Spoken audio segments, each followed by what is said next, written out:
Hello student, आज हम देखेंगे प्रतिस्थापन विधि से एक्स और वाई का मान कैसे ज्ञात किया जाता है। क्वेश्चन दिया रहता है ऐसे, आपका क्वेश्चन देगा 2x प्लस 3y बराबर 5, 3x प्लस 5y बराबर 10। इसको हम कैसे प्रतिस्थापन विधि से ज्ञात करेंगे। तो देखो, सबसे पहले हमको मानना पड़ता है समीकरण नंबर 1 और इसको मान लेंगे समीकरण नंबर 2। इसमें क्या होता है ना, किसी एक पद को हमको काटना पड़ता है।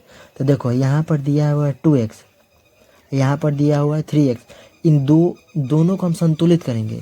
तो क्या करेंगे, समीकरण नंबर 1 में 3 से गुना करेंगे और समीकरण नंबर 2 में 2 से गुना करेंगे। तो यहाँ पर लिखना पड़ता है समीकरण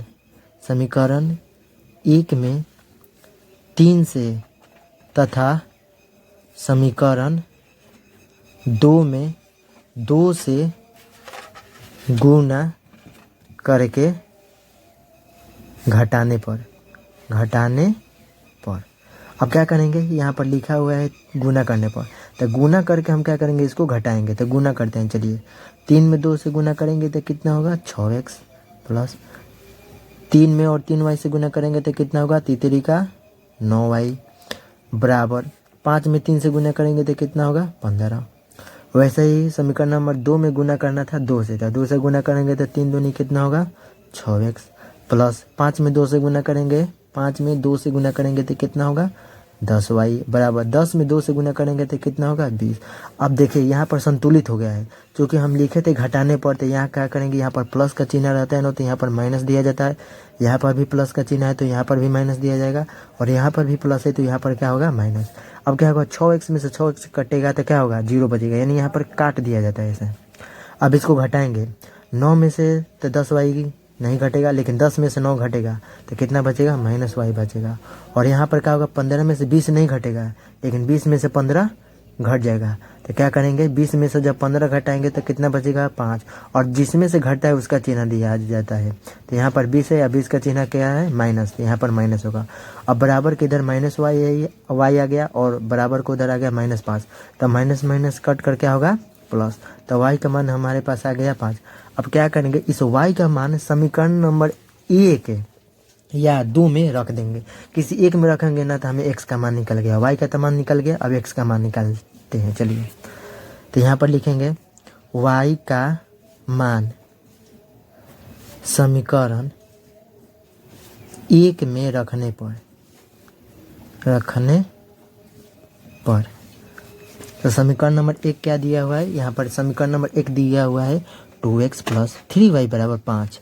तो इसको हम यहाँ पर लिख देंगे वैसे ही 2x प्लस 3y बराबर 5। अब क्या करेंगे, इसमें y का मान रखेंगे। तो 2x जैसे है वैसे रहेगा प्लस 3, दोनों के बीच में गुना है, गुना y का वैल्यू अभी हमारे पास कितना आया है निकल कर 5। तो y के जगह पर, इस y के जगह पर हम लिख देंगे 5 बराबर में दिया हुआ है पहले से 5। अब क्या करेंगे, इसको गुना कर देंगे। तो आगे हल करेंगे इसको, 2x प्लस 5 में 3 से गुना होगा तो 15 हो जाएगा बराबर 5। अब ये जो 15 है इधर प्लस में है, बराबर को उधर भेजेंगे तो क्या हो जाएगा माइनस में होगा। तो यहाँ 2x का 2x रह जाएगा बराबर 5, जैसे वैसे ये प्लस का है तो उधर जाएगा तो क्या हो जाएगा माइनस का 15। तो यहाँ पर 2x जैसे वैसे लिखाएगा बराबर 5 में से 15 नहीं घटेगा, लेकिन 15 में से 5 जरूर घटेगा। तो 15 में से 5 घटेगा तो कितना बचेगा 10। अब मैंने पहले भी बोला है जिसमें से घटता है उसका चिन्ह दिया जाता है। तो यहाँ पर 15 का चिन्ह क्या है माइनस, तो यहाँ पर माइनस आएगा। अब इधर देखिए 2 जो है गुना में है, उधर जाएगा तो क्या होगा भाग में। तो x बराबर -10/2, 2 से कट जाएगा, 2 एकम 2, 2 पचे 10। x का मान आ गया -5 और y का मान पहले से आया था कितना, y का मान आया है 5। तो यहाँ पर y का मान लिख देंगे 5। ये हमारा प्रतिस्थापन विधि से x और y का मान निकल गया। ये रहा हमारा आंसर। Thank you.